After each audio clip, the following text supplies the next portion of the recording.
দেখুন, ভারতীয় জনতা পার্টি ধ্বংসের রাজনীতি করে না। ভারতীয় জনতা পার্টি গঠনমূলক রাজনীতি করে, গড়ে তোলার রাজনীতি করে।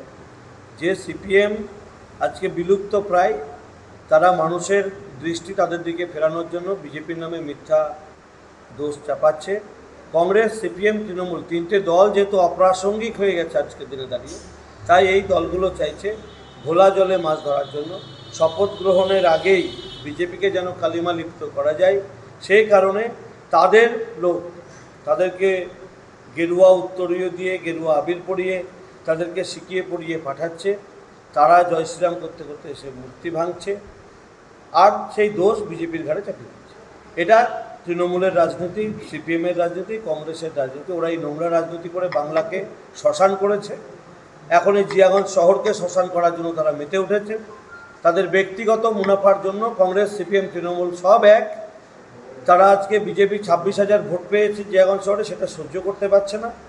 তাই বিজেপিকে দোষারোপ করার জন্য এই ধরনের মিথ্যা আরোপ জানাচ্ছে। যদি আজকে তারা এতই লেলিন দরদি, যারা তারা কেন লেলিনের সংগঠন করতে পারে? আজকে তারা তো তৃণমূলের দলদাস। তারা আজকে লেলিনের হয়ে আন্দোলন করছে, খুব ভালো কথা। আমরা চাই না কেউ কোনো কিছু ভাঙুক বা ধ্বংস করুক। আমরা ধ্বংসের রাজনীতিতে বিশ্বাসী নই। আবারও বলছি, যারা এই ধরনের কাজ করবে তাদেরকে আমরা কখনো সমর্থন করিনি, আজকেও করছি না। তো সেই জায়গায় দাঁড়িয়ে এর আগেও আপনারা দেখেছেন, বিদ্যাসাগরের মূর্তি তৃণমূল ভেঙে আজকে অমিত শাহের নামে দোষ দেওয়া হয়েছে। একই রকমের খেলা আমাদের জিয়াগঞ্জ শহরে কংগ্রেস, সিপিএম, তৃণমূল মিলে এই খেলা খেলতে যাচ্ছে। তাই আমি বলবো যে এই ঘটনায় যেভাবে বিজেপিকে কালিমা লিপ্ত করা হচ্ছে, এটা তৃণমূল কংগ্রেস এবং সিপিএমের একটা চক্রান্ত। মানুষ সব জানে, সব দেখেছে। আর তৃণমূলের দুর্নীতি, সিপিএমের দুর্নীতি দেখেছে বলেই আজকে যে জিয়াগঞ্জে তৃণমূলের পৌরসভা ছিল, যে জিয়াগঞ্জ তৃণমূলের পৌরসভা, সেখানে আজকে বিজেপি 15,000 ভোটে লিড পেয়েছে। এটা সহ্য হচ্ছে না।